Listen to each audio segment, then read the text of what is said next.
So just like last time, we're going to go over a few things before we start. First, this is the way I do it. This doesn't necessarily mean it's the right way or the only way. Guys use different tools and go about this different ways. Some guys have jigs and drill presses and all that kind of stuff. Well, I don't have any of that. But the things you'll need a vise, workstation obviously, small ball peen hammer.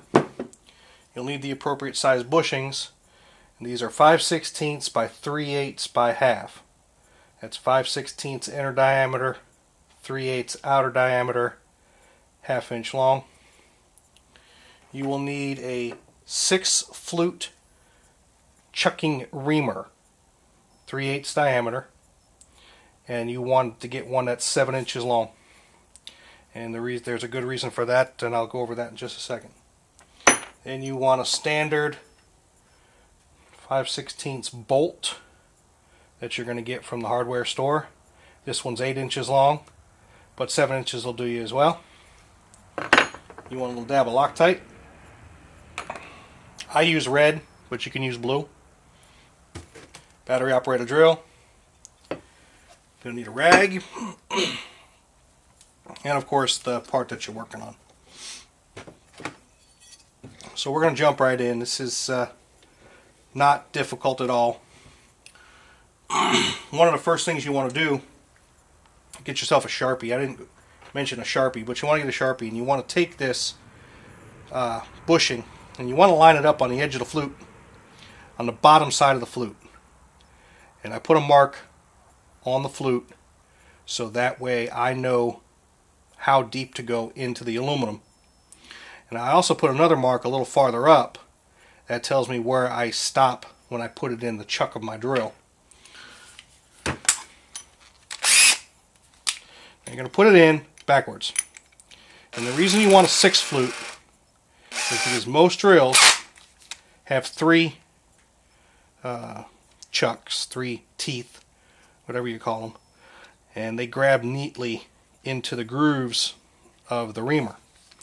Now you're going to actually do this in reverse, so make sure that when you get that set up and in the drill, you're going backwards. So once you've got it tight and you're ready to go, you've marked your reamer, you've marked the drill. This is how simple it is. The reason you want the 7 inch is because this acts as your guide. It comes all the way through to the next one, and now you're perfectly straight. You don't need a vise, or you don't need a jig or a drill press to do it this way if you use this tool. There's other tools out there, but again, this is just the way I do it. And then you're just going to go in reverse and cut this till you get to your mark.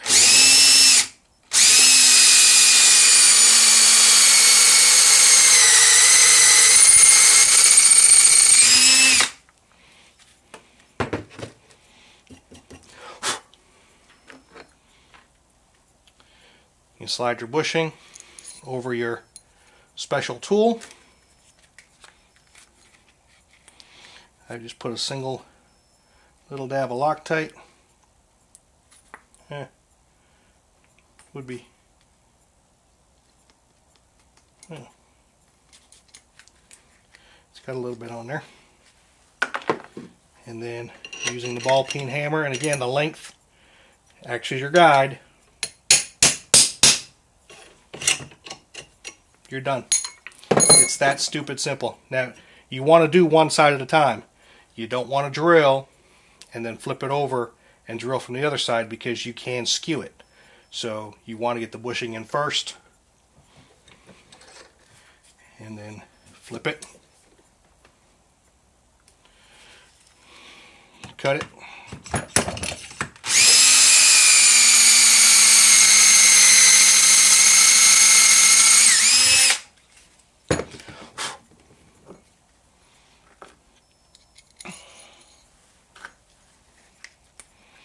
Put a little dab of Loctite on there.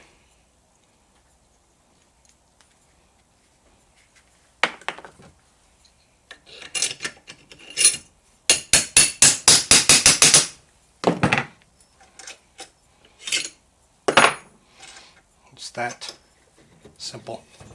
It's that easy. It's done. But of course, you got to get all the rest of the stuff out of the way first. Now the other thing you want to check, the throttle shaft. Throttle shafts do bend. They're very, very soft. And this throttle shaft is bent. So I'm not going to go over it right now and how to straighten it out. But because the housing is now completely straight and the bushings are where they're supposed to be, the throttle shaft itself needs to be tweaked. So there's a whole process I go through doing that with a straight edge. It could take me 5 minutes to get it straight. It could take me 15, 20, 30 minutes to get it straight. But I keep working at it until the throttle shaft moves freely within the bushings. But don't, under any circumstances, try to ream these out. This is the culprit.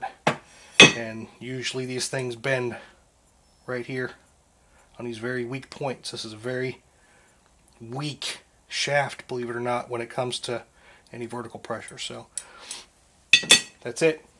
We're done.